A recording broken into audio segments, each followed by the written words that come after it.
राष्ट्रीय स्वास्थ्य किशोर मंच कार्यक्रम में स्वास्थ्य संबंधित दी जानकारी।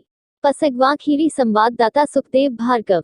लखीमपुर खीरी के पसगवां क्षेत्र के चंदन लाल विद्या मंदिर इंटर कॉलेज भौनापुर में सामुदायिक स्वास्थ्य केंद्र पसगवां के सौजन्य से राष्ट्रीय स्वास्थ्य किशोर मंच कार्यक्रम का हुआ आयोजन, जिसके मुख्य अतिथि डॉक्टर अवनीश कुमार, उपजिलाधिकारी मोहम्मदी के द्वारा मां शारदे के सम्मुख दीप प्रज्वलन व पुष्पार्चन कर सीएचसी पसगवां की अर्श काउंसलर शालिनी पांडेय की अध्यक्षता में चिकित्सकों की पूरी टीम ने विद्यालय के सभी छात्र छात्राओं का स्वास्थ्य परीक्षण कर उन्हें स्वास्थ्य से संबंधित जानकारी दी कि ताजी व हरी सब्जियों व दालों फलों को नित्य प्रति रूप से लेना, जिससे किसी प्रकार के संक्रमण रोगों से बचा जा सके। तथा इस कार्यक्रम में शालिनी पांडेय ने साथिया केंद्र और किशोरावस्था में होने वाले बदलाव पर भी चर्चा की। डॉक्टर हर्षिता सिंह ने हिंसा और घरेलू हिंसा पर अपने विचार व्यक्त किए, साथ ही उपस्थित बच्चों से बातचीत की। पसगवां अधीक्षक डॉक्टर अश्विनी वर्मा ने संचारी रोगों से बचाव रखने के बारे में बताया। खंड विकास अधिकारी ने किशोर स्वास्थ्य कार्यक्रम को बहुत ही सराहनीय बताया और मानसिक स्वास्थ्य पर अपने विचार व्यक्त किए।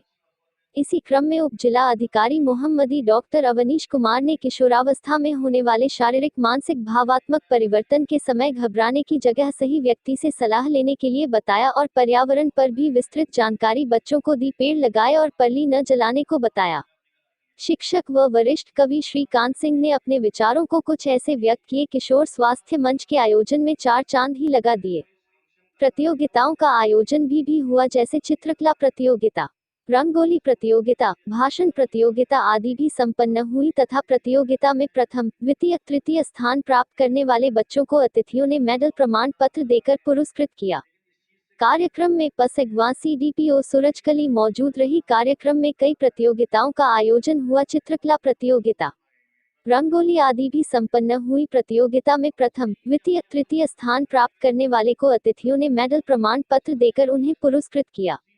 डॉक्टर अश्विनी वर्मा अधीक्षक पसगवां, मोहित कौशिक खंड विकास अधिकारी, श्रीकांत सिंह वरिष्ठ कवि व विद्यालय के अध्यक्ष गोपीनाथ मिश्र, सुरजन लाल वर्मा प्रधानाचार्य, मनोज वर्मा, ब्रिज सिंह कुशवाहा, राम निवास वर्मा, रामोतार वर्मा, आशीष पांडेय व तमाम मीडिया के बंधु, सैकड़ों क्षेत्रवासियों, आचार्य बंधु उपस्थित रहे। बेटी बचाओ बेटी पढ़ाओ के ऊपर बड़े अच्छे भाषण दिए, अच्छे तो उन्होंने तैयार किए थे, बट उसमें बस मुझे यही कहना है, वो शुरुआत है, उसको लेके चलेगा माइंड में। वही बच्चों की पढ़ाई के लिए हम बोलेंगे कि जो आप पढ़ रहे हैं, एक एक शब्द कीमती है, उसको दिमाग में बैठा के रखिए। वो सिर्फ पढ़ाई से इसलिए नहीं की जाती है कि हमें एग्जाम पास करने हैं, पढ़ाई ज्ञान के लिए की जाती है और सबसे बड़ी चीज ज्ञान ही होता है। बाकी पैसा तो बात ही है। आजकल हालांकि बदल रहे हैं, भौतिकवाद का युग चल रहा है। महात्मा गांधी जी ने तो बहुत पहले कह दिया था कि जब मॉन्स्टर ऑफ मेटेरियलिज्म उन्होंने बोला था कि भौतिकवाद का राक्षस, उन्होंने बहुत पहले ये बात प्रेडिक्ट कर दी थी कि आने वाले समय में भौतिकवाद इतना फैल जाएगा कि लोग पीछे मतलब पागल हो जाएंगे। जैसे आजकल का सिनेरियो हम लोग कि मुझे बाइक चाहिए, कार चाहिए, महंगा मोबाइल चाहिए, महंगी घड़ी चाहिए, इसी में पागल होते हैं हम लोग। लेकिन ये चीज नहीं है, असली चीज होती है ज्ञान। यदि चेतन आपके अंदर ज्ञान हो जाएगा, फिर सब चीजें आपको रटने लगेंगी। उसी का उदाहरण महात्मा गांधी है, मुझे राष्ट्रपिता हम लोग कहते हैं।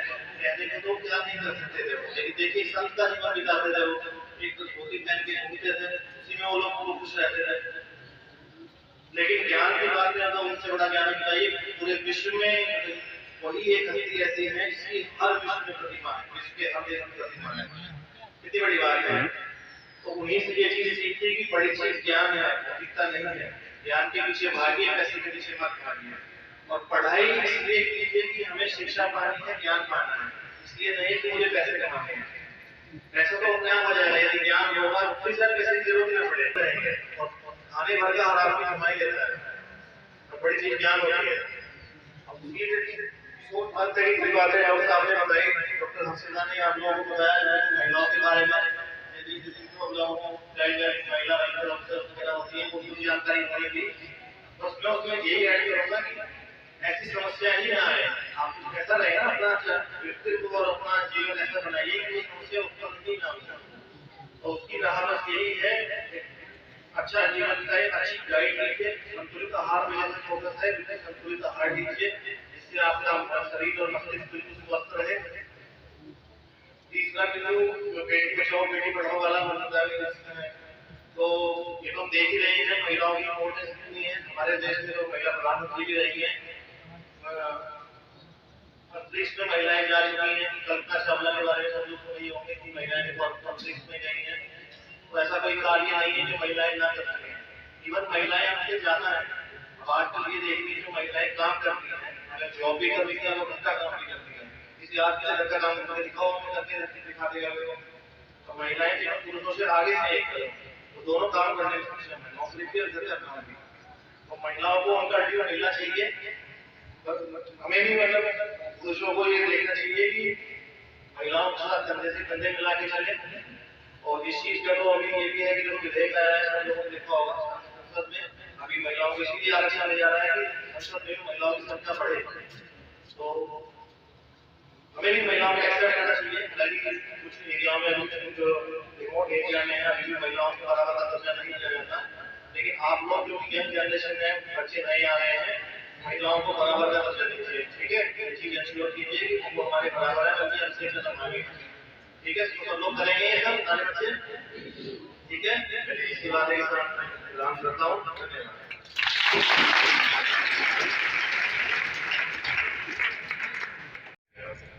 इसका उद्देश्य क्या है? जैसा कि अभी हम यहाँ पर सभी लोग जानते हैं कि किशोरावस्था की क्या आयु है। किशोरावस्था की कई के किताबों 12 से 18 साल, कहीं 11 से 19 साल, इस प्रकार की आयु निर्धारित की गई। किशोरावस्था को इंग्लिश में एडोलेसेंस कहते हैं। एडोलेसेंस का मतलब क्या है? परिपक्वता की ओर बढ़ना। और यहाँ पे जितने भी हमारे छोटे बच्चे बैठे हैं, बच्चियां बैठी हैं, ये लगभग किशोरावस्था के ऐसे फेज में है जब इनको एक ज्ञान दिया जाना अत्यंत आवश्यक है कि अपने स्वास्थ्य की रक्षा कैसे करें, अपने स्वास्थ्य को डेवलपमेंट कैसे करें, मानसिक विकास, शारीरिक विकास, भावनात्मक विकास, संवेदनात्मक विकास। ये एक ऐसा फेज होता है जब यहाँ पे बहुत तेजी से परिवर्तन होता है। और ऐसी दशा में अगर आपको सही मार्गदर्शन प्रदान नहीं किया जाए तो जो हमारी दिशा है और दशा है वो दोनों बिगड़ गए। और एक ऐसा फेज है कि अगर हम लोग इस पे केंद्रित रहेंगे और सही दिशा और दशा को चुनेंगे तो निश्चित रूप से एक भारत के आप अच्छे नागरिक के रूप में एक राष्ट्र की भूमिका, राष्ट्र के उत्थान में एक भूमिका निभाने वाले अच्छे नागरिक बन सकते हैं। इसलिए सरकार की तरफ से, विद्यालय प्रबंधन की तरफ से निरंतर इसके लिए प्रयास किए जाते हैं। इस समय सबसे खास बात जो होती है, मैं बताना चाहता हूँ कि किशोरों के दिवस स्वप्न देखने की एक आदत होती है। जो किशोरावस्था है इसमें किशोरों के ऐसे जागते रहेंगे, दिन में उनको स्वप्न आते हैं। वो अच्छे भी होते हैं और बुरे भी होते हैं। अच्छे इस दिशा में होते हैं कि अगर उनके दिवस स्वप्न रचनात्मक है तो वो उनके विकास के लिए, राष्ट्र के विकास के लिए महत्वपूर्ण भूमिका निभाएंगे। लेकिन क्योंकि ये जो अवस्था होती है इसमें भटकाव की स्थिति, निर्णय में अस्थिरता सबसे महत्वपूर्ण है। इसलिए अगर निर्णय में अस्थिरता है तो आप सही दिशा को छोड़ सकते, गलत दिशा में कभी भी जा सकते। इसलिए हमेशा अपने मन को आत्मकेंद्रित रखने के बजाय अपने माता पिता, अपने सहयोगी, अपने दोस्तों से मिलते जुलते रहना चाहिए, क्योंकि आत्मकेंद्रित रहने की प्रवृत्ति बढ़ती जाती है। लोगों से अपनी बातें शेयर नहीं करते, लोगों की बुरी नजर कर सकती है, ऐसी अवस्था होती है। और यही अवस्था उनके संवेदनात्मक विकास में परिवर्तन होते हैं। मनोवृत्तियां जो होती है वो बदलती रहती है। तो हो सकता है कभी कोई बच्चा विद्रोही स्वभाव का हो सकता है, एक ऐसी विद्रोही स्वभाव की जरूरत होती है। तो यहाँ पे शिक्षकों को ये समझने की आवश्यकता है कि बच्चे में जो परिवर्तन आ रहे हैं उसके कारण क्या है, और बच्चे अपने शिक्षकों के साथ अगर अपनी समस्याएं साझा करेंगे तो निश्चित रूप से इसमें सुधार होगा। अब चूंकि जो है ये तो शिक्षक की बात हो गई, लेकिन वर्तमान में कई सारी समस्याएं चल रही है और हमारे बीच में काफी दूर दूर से आए हुए बच्चे हैं और ये थोड़ा बड़े हैं, जागरूक भी है, कई सारी चीजों को समझ भी सकते हैं। इसलिए मैं चाहता हूँ थोड़ा इस मंच से एक दो चीजें मैं साझा करना चाहता हूँ जो हमारे और आपके लिए पर्यावरण के लिए बहुत ही आवश्यक है, इसलिए मैं कुछ बिंदुओं को भी यहाँ उठाना चाहता हूँ। वर्तमान समय में पर्यावरण प्रदूषण की समस्या जिस प्रकार से, अगर कोई बच्चा मुझसे संवाद करना चाहता है तो मैं उससे 2 मिनट में बात भी करना चाहता हूँ। किसी प्रकार की अगर इच्छुकता है तो मैं उसका समाधान भी करने का प्रयास करूंगा। अब चूंकि यहाँ पे आए हैं पता नहीं कब आना होगा, तो अगर कोई बच्चे हैं जिसके मन में कोई क्वेरी है, कोई इच्छुकता है, तो निश्चित रूप से आप मुझसे विभाग के अधिकारी, कृषि विभाग, विकास विभाग, राजस्व विभाग और इसके अलावा सभी किसान भाइयों के साथ हमने बैठ करके एक पंचायत आयोजित की है, उनसे संवाद का प्रस्तावित किया है कि किसी भी दशा में पराली न जलाए। और फिर पराली न जलाने का मैंने उनको विकल्प बताया है कि किस प्रकार से आपको पराली का प्रबंधन करना है। पराली अगर आपके पास है तो आप मेरे गौशाला भिजवा दें, अगर वो नहीं संभव सक्षम है ऐसा करने में तो मैं प्रधान के माध्यम से, सेक्रेटरी के माध्यम से, लेखपाल के माध्यम से सूचना भिजवा दें, मैं उसको अपनी गौशालाओं में ले लूँगा। क्योंकि जाड़े का मौसम है, जाड़े में हमारे जो गौ माताएं हैं इनके लिए दिक्कत होगी, तो इसलिए अगर पराली वहाँ पे एकत्रित रहेगी तो उनके लिए सुविधाजनक हो जाएगा।